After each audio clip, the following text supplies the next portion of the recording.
La necesidad de ello creo que es el hecho de tener la palabra de Dios separada de cualquier otra actividad que en un aparato electrónico pudiéramos tener. No es que sea malo, pero para mí es muy, muy preciosa la palabra. Este libro es único, un libro santo que debe ser tratado así.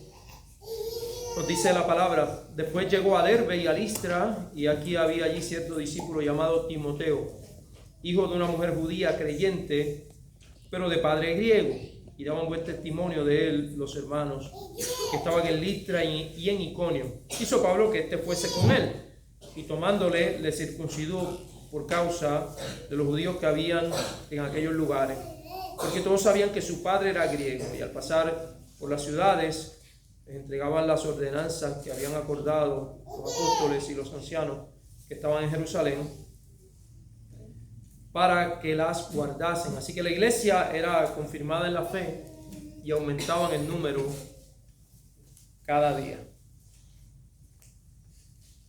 Hasta aquí hemos visto el desarrollo de la iglesia que nace el día de Pentecostés con la venida del Espíritu Santo, empoderando a aquellos hombres débiles que de hecho habían abandonado al Señor, empoderándoles para llevar a cabo la gran comisión, para realizar esta encomienda que en sus propias fuerzas ellos no podrían realizar.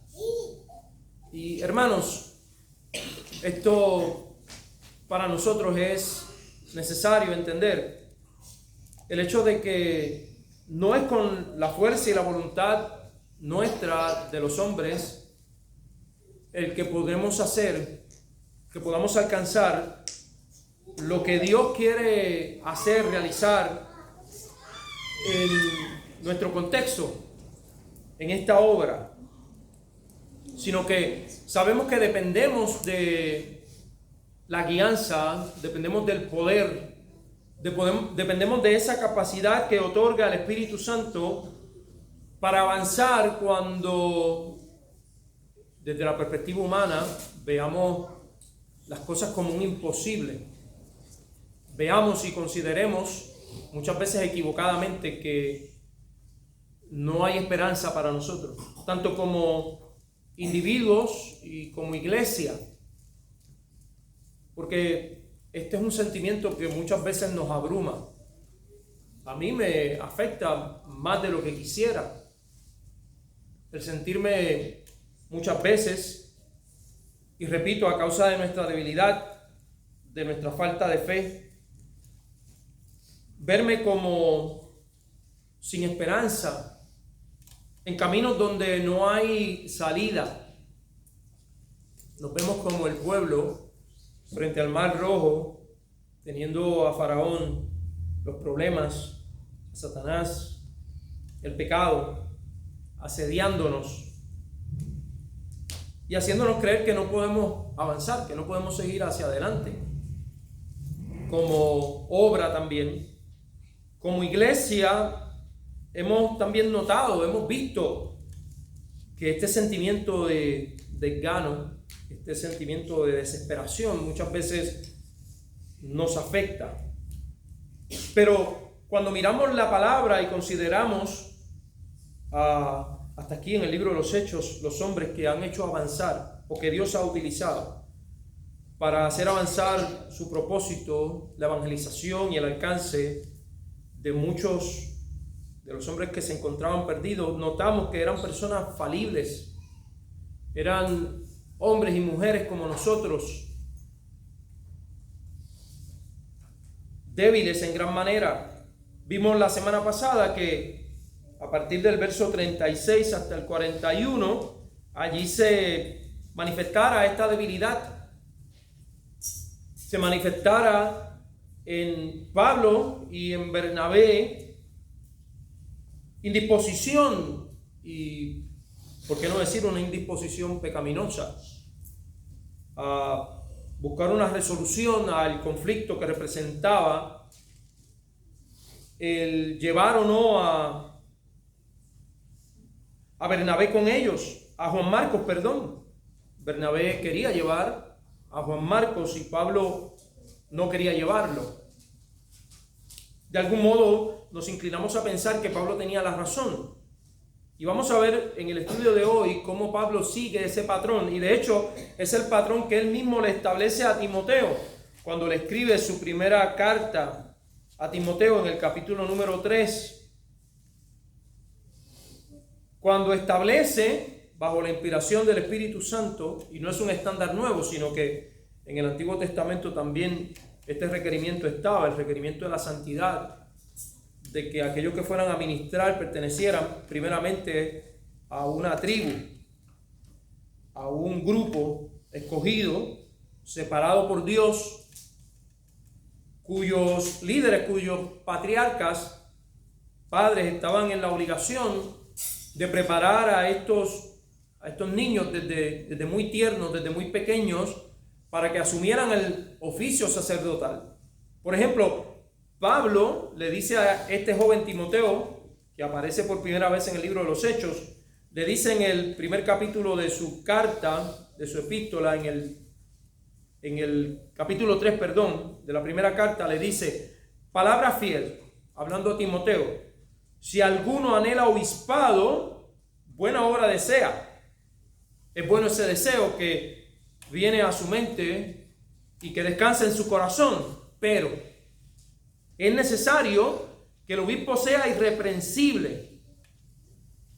Continúa la lista diciendo: marido de una sola mujer, sobrio, prudente, decoroso, hospedador, apto para enseñar, no dado al vino, no pendenciero, no codicioso de ganancias deshonestas, sino amable, apacible, no avaro, que gobierne bien su casa, que tenga a sus hijos en sujeción con toda honestidad. Pues el que no sabe gobernar su propia casa, ¿cómo cuidará de la iglesia de Dios? No un neófito, un recién convertido, no sea que envaneciéndose caiga en la condenación del diablo. También es necesario que tenga buen testimonio, fíjese esta parte, de los de afuera, para que no caiga en descrédito y en lazo del diablo. Este estándar, hermano, es el estándar al cual se deben ajustar todas las iglesias al momento de ordenar a sus obispos, pastores, ancianos, diáconos. Mira lo que dice el capítulo 16. Después llegó a Derbe, después de que hubiera esta división, después que la iglesia le encomendara y luego de que éste escogiera a Silas y saliera pasando por Siria y Cilicia, confirmando las iglesias, dice que después de esto llegó a Derbe y a Listra. Y aquí había allí cierto discípulo llamado Timoteo, a quien él le escribe la carta. Y miren lo que dice, que este era hijo de una mujer judía creyente, pero de padre griego. Su mamá era judía, su papá era gentil. Dice en el verso 2, y daban buen testimonio de él los hermanos que estaban en Listra y en Iconio. Vimos en la primera epístola a Timoteo que este es uno de los requisitos que Pablo les recuerda a Timoteo que debe llenar a aquel que va a ser obispo, pastor de la iglesia, que va a ejercer liderazgo dentro de la congregación. Pablo para este grupo, para este trío, siendo él y Silas, los primeros dos, y añadiendo a Timoteo, Pablo continúa escogiendo, mirando, evaluando a aquellos que le habrían de acompañar en esta empresa de fe, mirando el carácter de ellos, considerando su conducta y no tomándose riesgos innecesarios, llevándose a personas que no han sido evaluadas previamente para cumplir con el ministerio. Hermano, mire, yo me temo que si en muchas de nuestras congregaciones se hiciera una evaluación bíblica con relación a los que ocupan los cargos de liderazgo y se procediera a actuar en conformidad con el conocimiento que nos otorga la Escritura, muchos hombres tendrían que abandonar los púlpitos. tendrían que dejar de hacer ministerio, porque no reúnen dichos requisitos establecidos en la palabra. Que Pablo, un hombre de fe, un hombre lleno de amor por Dios, por la iglesia, por sus hermanos, se ve en la necesidad no solamente de, por amor, tener relación con las personas, sino también de hacer una evaluación acerca de ellos para ver si ellos tienen el carácter necesario, la integridad necesaria para acompañarle en el viaje. Por eso es que hicimos mención acerca de la conducta de Bernabé. Bernabé toma a su sobrino Juan Marcos y navega a Chipre. Él no consideró que Juan Marcos había claudicado en el primer viaje, se había rajado, no había perseverado en la empresa que había dado inicio, fue inconstante en este sentido. Hermano, y esto no aplica solamente a los que aspiran a ser ministros en la obra del Señor. Quiera el Señor incluso que nuestros niños, Dios ponga el deseo en sus corazones, en sus mentes, de consagrar sus vidas y dedicarse al ministerio. Dios lo hace. O algunos de los hermanos que están aquí, hermanas que están aquí, que Dios lo quiera hacer.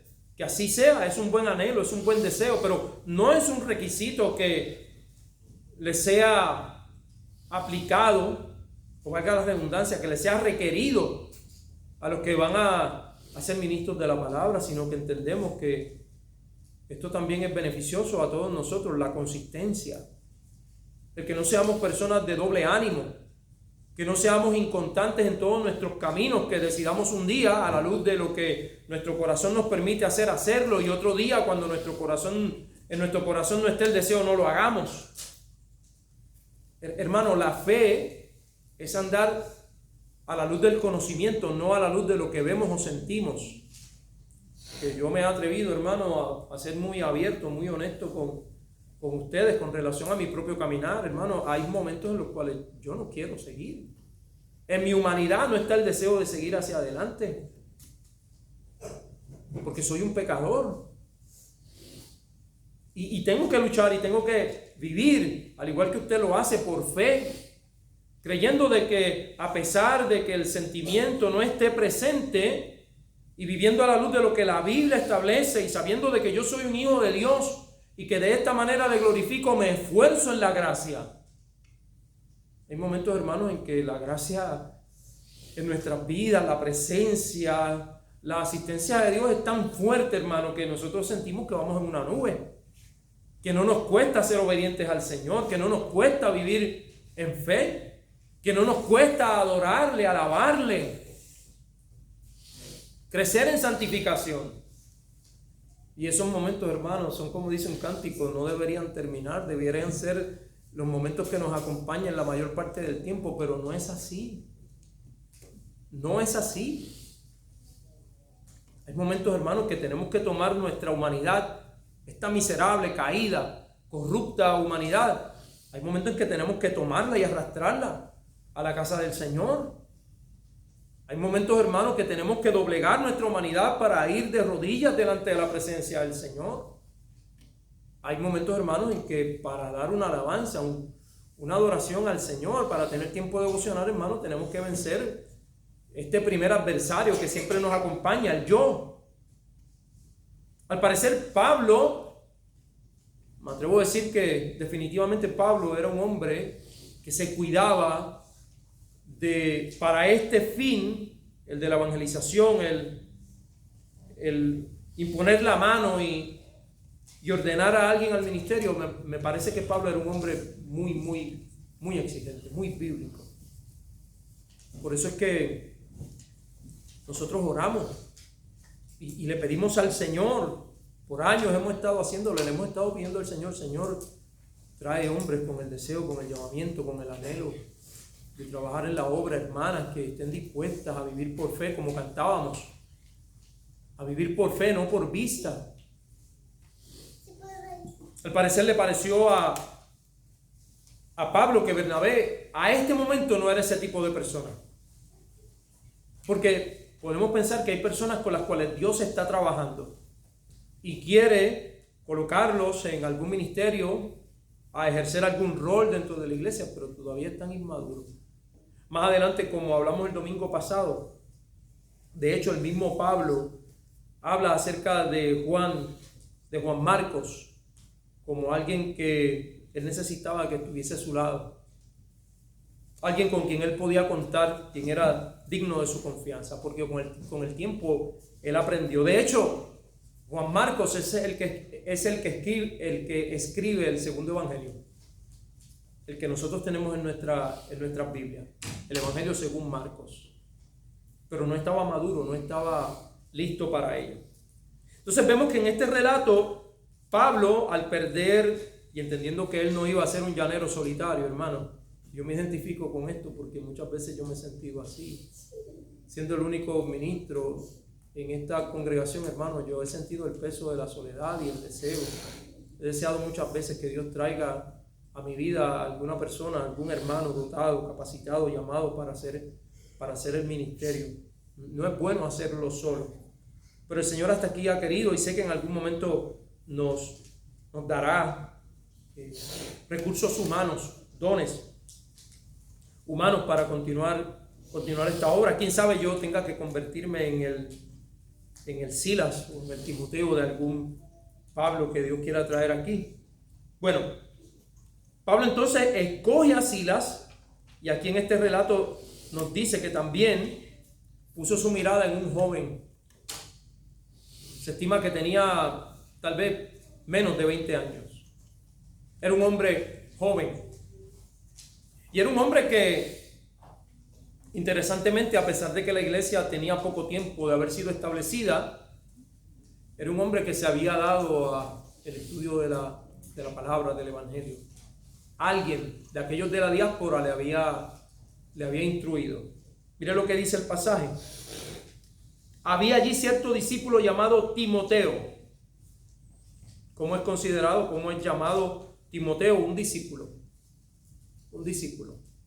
Un hombre joven que, a pesar de su juventud, y quiere el Señor darnos jóvenes deseosos de ser discípulos del Señor, a pesar de ello, dice que se había dado al estudio de la palabra. Era un discípulo. Nos dice que este era hijo de una mujer judía que era creyente.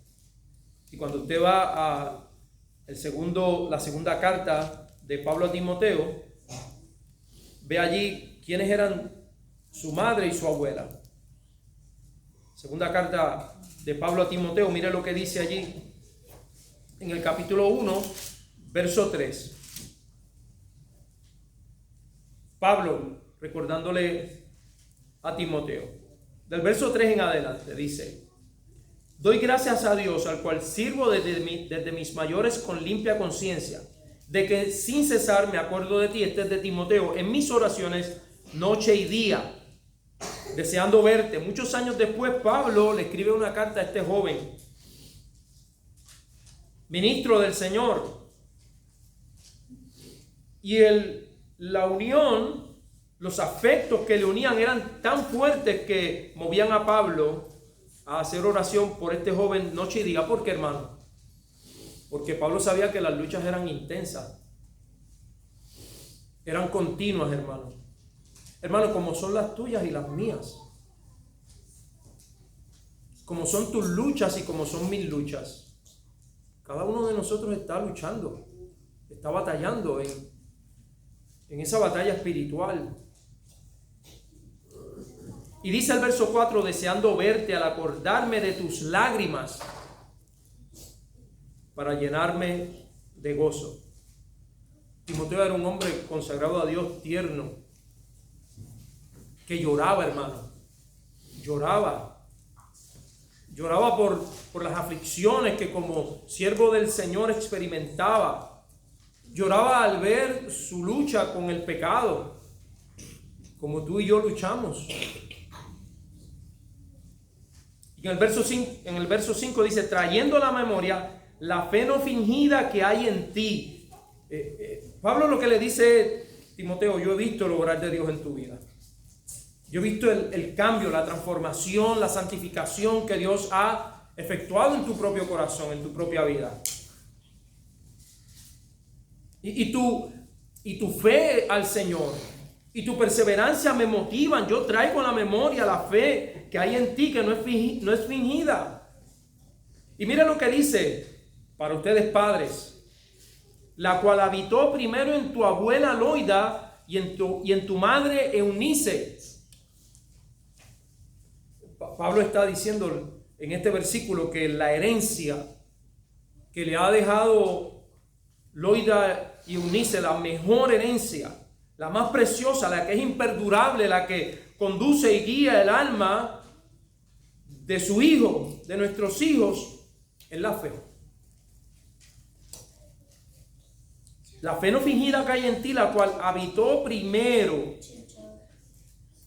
en tu abuela Loida y en tu madre Eunice. Mire el legado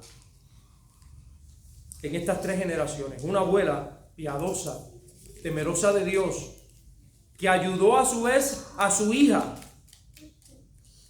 para que ésta como madre tuviese cuidado de este joven, de este niño, Timoteo.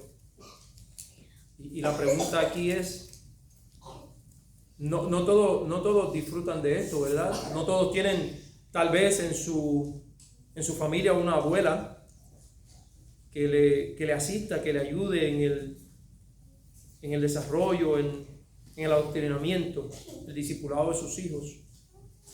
Pero como padres lo estamos haciendo, estamos dejando más que una herencia física, más que una casa, una propiedad, una cuenta de banco, estamos procurando dejar a nuestros hijos el legado de la fe.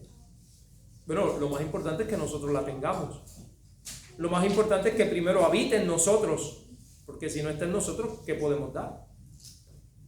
¿Qué fe le podemos heredar a nuestros hijos?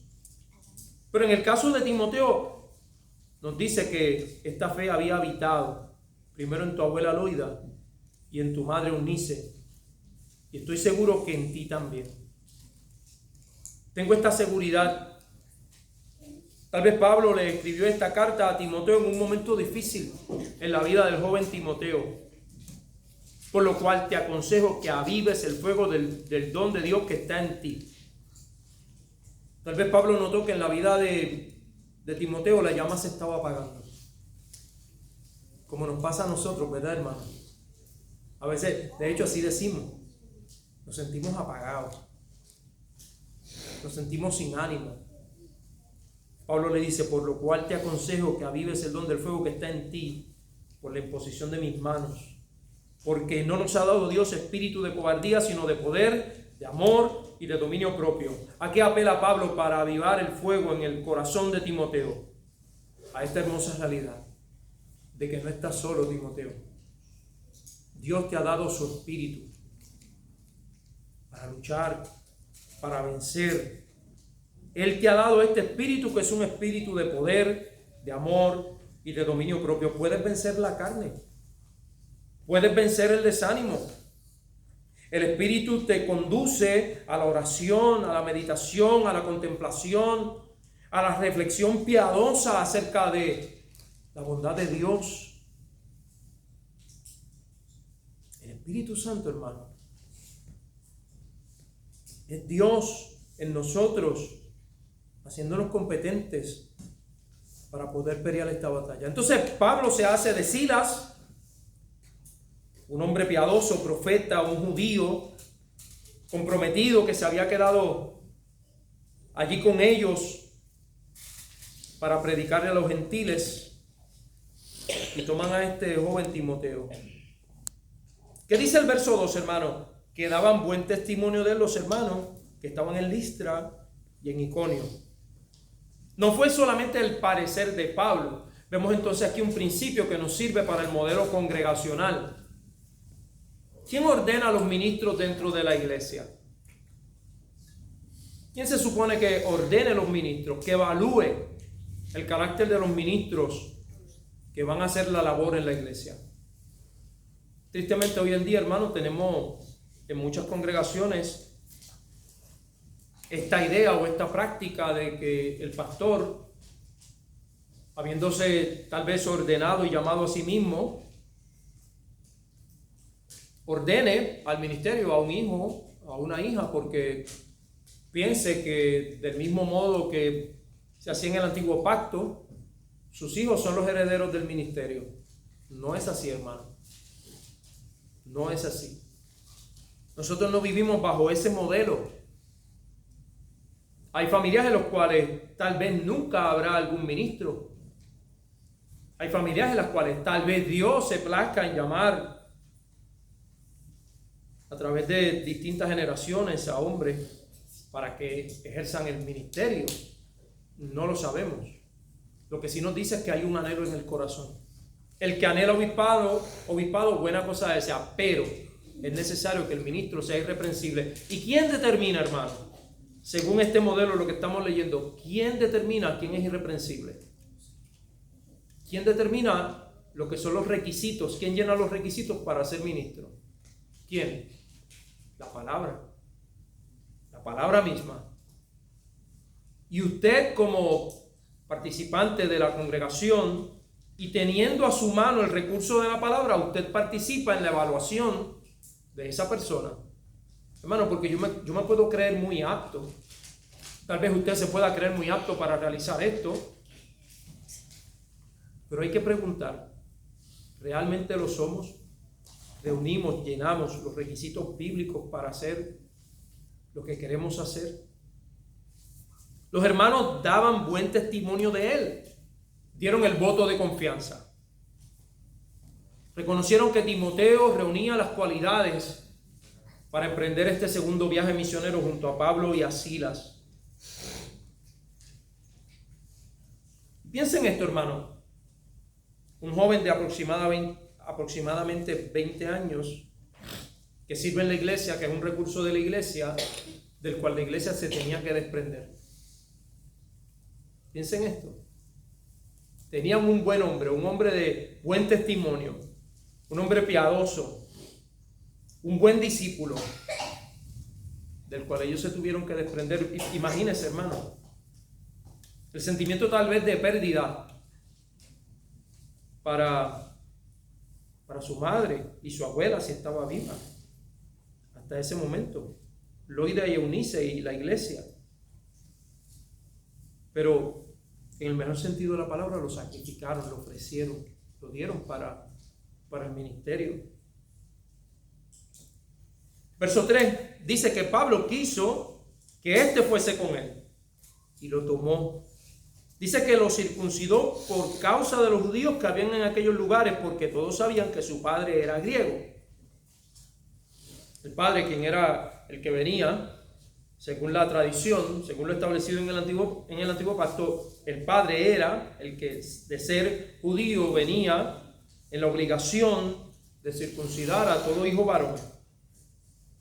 Al Timoteo no contar con un padre judío sino gentil, este no fue circuncidado nunca. No sabemos si el padre de Timoteo estaba vivo a este tiempo o no, pero la realidad es que a pesar de que Pablo venía de esta relación mixta entre un judío, una judía y un gentil, no había experimentado, no había sido expuesto a la circuncisión. Y Pablo, sabiendo que su ministerio iba dirigido primeramente a los judíos, lo cual le obligaba a entrar, como hemos visto hasta aquí, en las sinagogas, y eventualmente al llegar a Jerusalén también entrar en el templo y ministrar de esta manera. Entendió Pablo no como un requisito para la salvación, porque usted pudiera pensar a Dios, pero en el capítulo número 15 vimos cómo en el concilio de Jerusalén se trata este tema. Los judaizantes habían llegado y habían dicho que los gentiles tenían que circuncidarse. Allí en Listra, cuando Pablo sale de Listra y llega a Antioquía, cuando Pablo llega a esa región y se encuentra con estos judaizantes que afirmaban que era necesario que se circuncidaran, Pablo y Bernabé se resisten a esto. Dicen que no es necesario la circuncisión para ser salvo, y esto trae este debate, este dilema. Produce el concilio en Jerusalén, y allí se establece que los gentiles no tenían que ser circuncidados. Entonces nos preguntamos por qué Pablo en este capítulo 16 determina circuncidar a Timoteo. Al parecer está actuando en contra de lo que en el concilio se estableció. Pero no es así, hermano, porque ya se nos ha dicho que Timoteo, su madre era judía. Y aunque su padre era gentil, era griego, él, por ser descendiente de una madre judía, él podía participar, si se circuncidaba, de las actividades que se desarrollaban tanto en la sinagoga como en el templo. Así que no es un asunto de salvación. Es un asunto de ¿qué? De conveniencia. Para que así él pudiera tener acceso a todas estas actividades y no ser visto con malos ojos por los judíos a los cuales él, juntamente con Pablo y Silas, habría de ministrar. Dice el verso 4, al pasar por las ciudades les entregaban las ordenanzas, la carta que había sido redactada en Jerusalén, las ordenanzas que habían acordado los apóstoles y los ancianos que estaban en Jerusalén para que las guardasen. A los completamente gentiles, creyentes, decía esa carta que no les era necesario circuncidarse. Así que Pablo no está tratando y no está practicando la circuncisión en Timoteo como un asunto doctrinal, requisito para la salvación, sino como, repito, un asunto de conveniencia. Así que dice el verso 15, las iglesias eran confirmadas, otra vez mire esa palabra allí, confirmadas en la fe, y aumentaban el número cada día. Sale este trío de hombres, Pablo, Silas y Timoteo, a predicar la palabra, y el Señor respalda su trabajo, su esfuerzo evangelístico. Aumentaban, dice, el número cada día. Habían más iglesias, lo que quiere decir. No necesariamente que estaban aumentando el número las iglesias, aunque eso debe ser parte, ¿verdad?, de la experiencia de toda iglesia, que personas movidos por el Señor, por su gracia, por su espíritu, se añadan a la iglesia cada día. Nos dice el verso 6, y atravesando Frigia y la provincia de Galacia, le fue prohibido por el Espíritu Santo hablar la palabra en Asia, y cuando llegaron a Misia intentaron ir a Bitinia, pero el Espíritu no se lo permitió. Y pasando junto a Misia descendieron a Troas, y se le mostró a Pablo una visión de noche, un varón macedonio que estaba en pie rogándole y diciendo: pasa Macedonia y ayúdanos. Cuando vio la visión, enseguida procuramos partir para Macedonia, dando por cierto que Dios nos llamaba para que les anunciásemos el Evangelio. Hermano, y aquí voy a hablar acerca de un tema, en esta porción, de un tema que es necesario tratar, y es el aspecto subjetivo de nuestra experiencia con el Señor. ¿Qué quiere decir subjetivo? Son aquellos asuntos que se dan en lo íntimo de nuestro ser, que solo nosotros experimentamos. Es el obrar de Dios en nuestro corazón, moviendo nuestras voluntades para que hagamos ciertas cosas o nos abstengamos de hacer ciertas cosas. Hay algunos que niegan esta realidad de la experiencia cristiana. Hay algunos que se catalogan a sí mismos como cesacionistas, que niegan la posibilidad de que el Espíritu Santo trabaje subjetivamente en nuestros corazones. Y estos que llegan a estos extremos niegan la realidad de que Dios trabaja en nuestros corazones de forma íntima y de forma personal, guiándonos, conduciéndonos para cumplir su voluntad. Y aunque sabemos que el corazón es engañoso y perverso, muy perverso, y puede subir al mismo algún pensamiento, alguna idea, algún deseo que se vaya, que esté fuera de la voluntad de Dios, nos puede acontecer. Si esto acontece, tenemos el recurso de la palabra para filtrar nuestros deseos, ese sentimiento que viene a nuestro corazón, y ver si en la Escritura hay algún principio que nos anime a continuar cultivando ese deseo, que nos anime a seguir en esa dirección, ¿o no? Pero también, hermanos, tenemos el consejo de los hermanos, tenemos la iglesia. Se nos han dado dones humanos, hermanos, que nos pueden ayudar cuando tengamos duda con relación a algo. Cuando no sepamos lo que debemos hacer, cuando no encontremos en la Escritura algún pasaje, algún versículo que nos hable de manera específica acerca de lo que estamos atravesando, de la decisión que vamos a tomar. En la muchedumbre de consejos hay sabiduría. Dios nos habla a través de los hermanos, a través de sus propios testimonios. Le aconteció esto a Pablo. Él no tenía un canon. Él no tenía un GPS espiritual que le dijera los lugares donde él debía ir en el segundo viaje misionero. Usted sabe, cuando usted va a sus Biblias, como es el caso de mi Biblia, usted va a las últimas páginas y le recomiendo que vaya allí. Allí hay unos pequeños mapas que le muestran a usted los viajes misioneros de Pablo. El primero, el segundo, el tercero y el cuarto viaje misionero de Pablo. Usted va a ver ahí los lugares que Pablo visitó. Y ahí usted puede ver el GPS cumplido de Dios para con Pablo. Pablo fue llevado del punto A al punto B, luego al punto C, luego a otra ciudad, luego a otra y a otra. Es lo que estamos considerando en este momento, en este pasaje. Pero a Pablo se le ocurrió en principio, recuerde esto, hermano. ¿Qué fue lo que estableció Pablo cuando habló con Bernabé? ¿Qué fue lo que él le dijo? Oye, Bernabé, vamos a ir a los lugares donde estuvimos anteriormente. Vamos a ir allí para ver cómo están los hermanos, confirmarlos, ministrarles. Eso fue la voluntad de Pablo, ¿verdad? Pero Dios tenía otro plan. Se da la división. Bernabé y Juan Marcos parten a Chipre. Y ellos van en dirección opuesta. Esa discrepancia, esa discusión hizo que Pablo se moviera en otra dirección. Hermano, mira. Y yo pregunto, suelo hacerlo, lo he hecho en varias instancias. ¿Cuándo en tu vida pensaste, tal vez, por lo menos yo hace 15 años, cuándo en mi vida yo habría pensado que yo iba a estar en un lugar aquí en la Florida, residiendo aquí y mucho menos haciendo ministerio? ¿Qué te ibas a pensar tú hace 5, 10, 15, 20 años que la providencia divina te iba a tener en este lugar? Con esta gente, con este grupo de hermanos, bajo el cuidado espiritual de mi persona. ¿Cuándo tú pensaste eso? Tú tenías otros sueños, tal vez tú tenías otros planes, otras metas, pero Dios providencialmente te trajo aquí para unirte a este grupo, para unirte a esta congregación.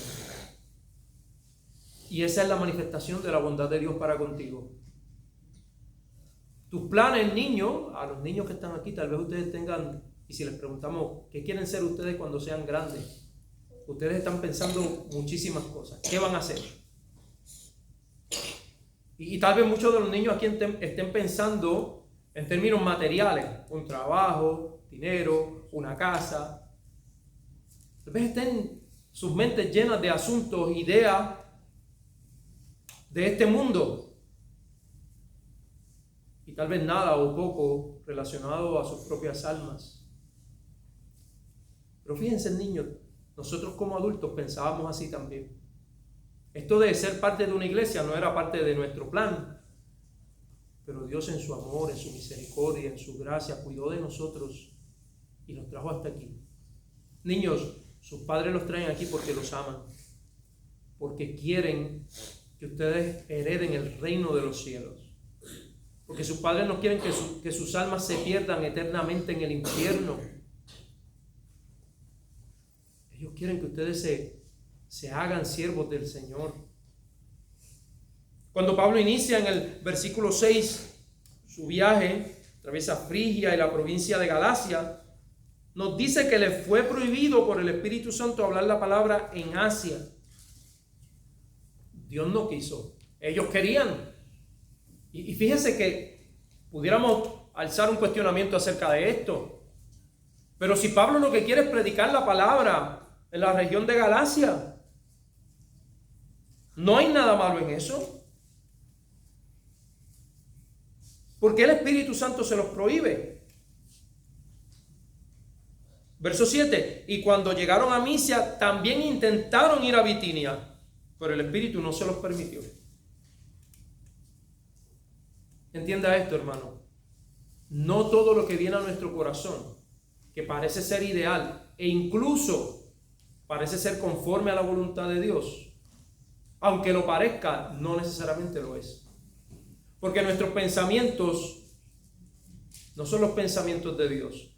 Nuestros caminos no son los caminos de Dios. Tan distantes están los cielos de la tierra, así están de distantes nuestros pensamientos y nuestros caminos que los caminos de Dios. Pero Él nos conduce. Él nos guía.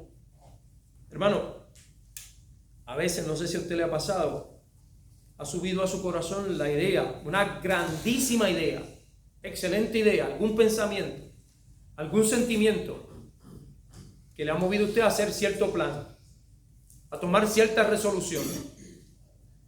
A mí me ha pasado, hermano, muchísimas veces. Y que cuando intento ir en esa dirección,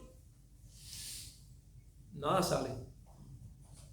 Parece como si hubiera un estorbo en el camino, para yo poder cumplir lo que estoy haciendo. Y muchas veces he tenido que decir, Señor, tú me estás deteniendo. ¿Tú quieres que me esfuerce? ¿O estoy yo conduciéndome como Balaam? ¿Recuerda a Balaam? Balaam fue un profeta que fue contratado para maldecir el pueblo de Dios por Balac, el rey Balac. Y cuando Balaam se dispuso a hacer esto y se encaminó para cumplir con esta perversa encomienda, la mula lo detuvo. La mula pudo ver el ángel con su espada desenvainada en medio del camino y la mula no siguió adelante. No seamos nosotros, hermanos, como la mula, como Balaam, perdón. Prefiramos ser como la mula, teniendo discernimiento. Hermano, y repito otra vez, hermano, tenemos la palabra y tenemos hermanos en la congregación que nos pueden ayudar, que nos pueden aconsejar, que nos pueden dar guianza cuando no sepamos qué hacer. En el verso 8 nos dice que pasando junto a Misia descendieron a Troas y mire lo que aconteció. Y se le mostró a Pablo una visión de noche. Un varón macedonio estaba en pie rogándole y diciendo, pasa a Macedonia y ayúdanos. El GPS de Dios indicaba de que ellos debían ir a Macedonia. Dios les prohibió, no nos dice la Escritura cómo Dios les prohibió que ellos fueran a estas regiones, pero sí nos dice que Dios se les reveló a Pablo en una visión, en la cual un hombre le rogaba a Pablo diciéndole, ayúdanos, ayúdanos. Había una necesidad espiritual allí en Macedonia. Dice el verso 10, cuando vio la visión, enseguida procuramos partir para Macedonia, dando por cierto que Dios nos llamaba para que les anunciásemos el Evangelio. Hermano, y tal vez sea osado de mi parte, pero para ti, hermano, yo quiero que consideres que yo soy ese hombre macedonio. Yo solicito de tu ayuda, hermano, para que podamos hacer la labor, para que podamos llevar a cumplimiento lo que Dios quiere hacer en esta congregación. Esta es nuestra Macedonia. No es en otro lugar, hermano. Algunos vienen de alguna otra congregación, algunos tal vez nunca le han servido al Señor. Algunos tal vez han tenido ciertas experiencias, como en mi caso, en otras congregaciones, en mi propio país. En fin, todo nuestro peregrinar y cómo Dios nos ha traído aquí es con un fin, es con un propósito. Es para que nosotros, como dice al final, para que podamos anunciar el Evangelio. Para que desde esta perspectiva, desde este lugar, en esta congregación, y todos participando, nosotros sigamos predicando el Evangelio. tanto a los que ya lo han conocido, para que crezcan en el conocimiento del Señor Jesucristo, para que puedan crecer en la gracia, y también para que los que no conocen al Señor tengan en este lugar un lugar donde ellos puedan venir a escuchar la palabra del Señor. Quiere el Señor darte, como a Pablo, y no a manera de visión, sino a manera de amonestación y llamamiento a través de esta predicación, el deseo de quedarte aquí, de pasar a Macedonia, de ayudarme en el ministerio, para que así Cristo sea proclamado, Él sea exaltado, su palabra sea predicada y todos nosotros podamos crecer en el conocimiento del Señor. Que nuestros hijos puedan crecer en este lugar. Que nuestros hijos, en ellos podamos ver el efecto de la palabra, del evangelio, y podamos verlos crecer sanos, fuertes y saludables en el conocimiento del Señor. ¿No sería para ti un buen deseo el que tus hijos se conviertan y tus hijas se conviertan en siervos y siervas del Señor, ministros de la palabra del Señor? Qué hermoso. Yo recuerdo, y concluyo con esto, yo recuerdo cuando yo era muy niño, yo iba a la iglesia católica. Y desde pequeño, yo allí, hermano, tengo que reconocer que a pesar de que no comparto la teología, las convicciones del catolicismo, porque no son bíblicos, yo también reconozco que en esos primeros años, tomando el catecismo como niño, yo recuerdo que lo que aprendí con relación a Dios, a su carácter, los 10 mandamientos, quiénes eran los apóstoles, lo que en sí era bíblico, y hablaba acerca de la necesidad de confesar mis pecados y ver a Dios como el Creador, y a quien yo le tenía que dar cuenta. Eso en mi tierna edad produjo temor hacia Dios. Yo puedo decir que yo desde muy pequeño experimenté, fue inoculado en mi corazón el temor a Dios. Y yo recuerdo, hermano, que yo practicaba el catolicismo con mucha pasión, con mucha devoción. Y recuerdo que un día, hablando con mi mamá, ella me dijo, me preguntó que si yo quería ser monaguillo.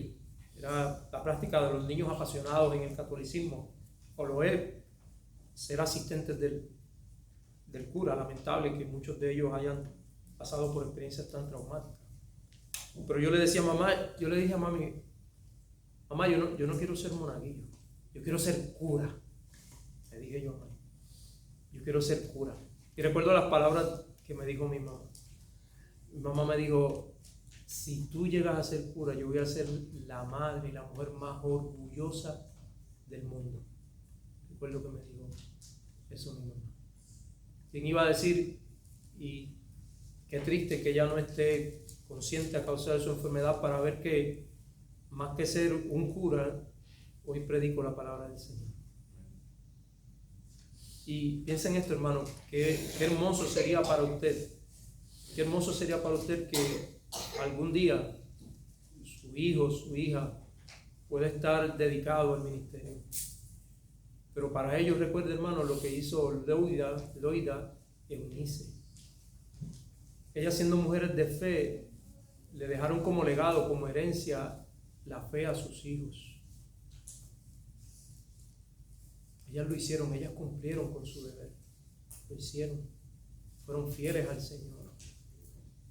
Así que para nosotros, hermanos, es importante el que consideremos que Dios nos ha dado esta obra, este lugar donde podemos reunirnos y donde nosotros estamos dispuestos a ayudarle a usted para que usted crezca en la fe, para que usted pueda obtener y crecer en la fe del Señor Jesucristo, y que pueda así delegarla, pueda dejarla así a sus niños. Y quién sabe, y quiera Dios, que usted pueda ver un día en sus hijos, a pesar de su indiferencia, su apatía, de que a veces son un poco indisciplinados y malcriados, usted pueda ver que sus hijos comienzan a amar al Señor. Ellos desean servir al Señor. Y es usted, hermano, Es usted a quien Dios ha llamado para esto. Nosotros como iglesia estamos dispuestos. Así que considere esta la Macedonia a la cual es necesario usted asistir, apoyar. Y a mí como aquel que les está implorando, ayúdeme, hermano. Ayúdeme. Ayúdeme a hacer lo que Dios nos ha mandado a hacer. Amén. Que así sea. Vamos a estar en pie.